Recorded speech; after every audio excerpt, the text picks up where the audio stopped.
He argues that Officer Darren Wilson is really being investigated simply because he's white and that there is not enough evidence to prove beyond a reasonable doubt that he is a racist and killed Brown simply because of his race. What do you think? Is this meritable argument? I disagree with the argument.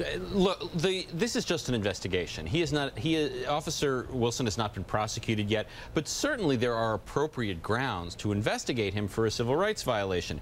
You don't need to say, I am shooting you because you are a black person, to prove someone has racial motives. Think of the Rodney King case. That was a case of a successful civil rights prosecution by the federal government where there was not an explicit racial hatred expressed by the defendants, but the jury could infer by the circumstances a motive to deny Rodney King of his rights. Certainly, if you look at the facts of Michael Brown's death, it merits an investigation by the Justice Department about whether charges should be filed. Should they be filed? I don't know. We need to know a lot more, but I think Eric Holder is doing exactly the right thing by starting the investigation. Danny, do you agree?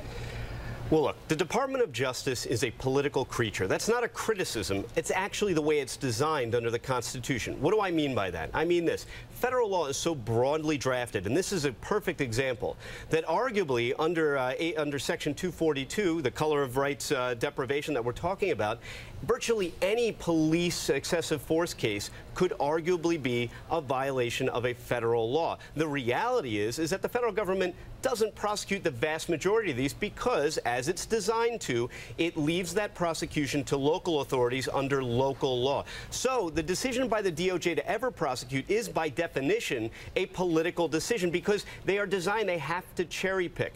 In a case like this, it's important to remember that the deprivation of rights that we're talking about, there doesn't even need to be a racial animus. That's how broadly it's drafted. As long as you have the color requirement, which is not race, it just means a police officer acting under his authority, and then you have the deprivation of some constitutional right, which does not need to be racially motivated. It can be life, which is exactly the case here. So in a way, I would argue that federal law is even broader than requiring any racial motive, and Eric Holder doesn't need a racial motive to be here. Whether or not he is in fact motivated by some racial issue is another discussion. Well, you know, it's interesting because you brought up there are a lot of other cases that people can point to and say, well, the Attorney General didn't get involved in that, didn't open a federal investigation. We know there are African Americans who are shot by police officers in many other cases in states where the federal government hasn't gotten involved. So why now? Jeffrey? Well, because I think if you look at the circumstances of this shooting, and a definitely unarmed person who, according to several witnesses, was walking away, posing no threat to Officer Wilson, you could suspect and you should investigate whether there was a possible racial motive. Look at the other shooting in St. Louis a couple of days later, where a deranged person, apparently with a knife, was shot by the police. That does not merit a federal investigation because it just seems like the facts are very straightforward. The facts of the Michael Brown shooting are not straightforward, and they certainly suggest the possibility of a racial motive, and that's why we have a federal Department of Justice, and that's why FBI agents are out there appropriately looking for evidence. Does it seem, though, that there's maybe a public perception, the fact that Eric Holder went and spoke with the family of Michael Brown, the fact that the White House sent 3 aides to the funeral today, that perhaps they're taking sides, or there's an appearance that the federal government is taking sides in this case? Danny? There may be an appearance, but the federal government itself, remember, the DOJ is a law enforcement agency. They do prosecute people. So the fact that he goes there and meets with the family is something that a prosecutor might do in a normal case. But could it be perceived as some political act by Eric Holder or the DOJ? Yes, but then again, like I said before, each and every instance where the DOJ prosecutes is, by definition, a selection. It's a choice. They have chosen this case instead of that case. And when you do that, inherently, by definition, it's political. But remember, too, you know, by the time Eric Holder got there, there had been near riots, there had been looting. This was a major national event. What else do you want your Attorney General to do?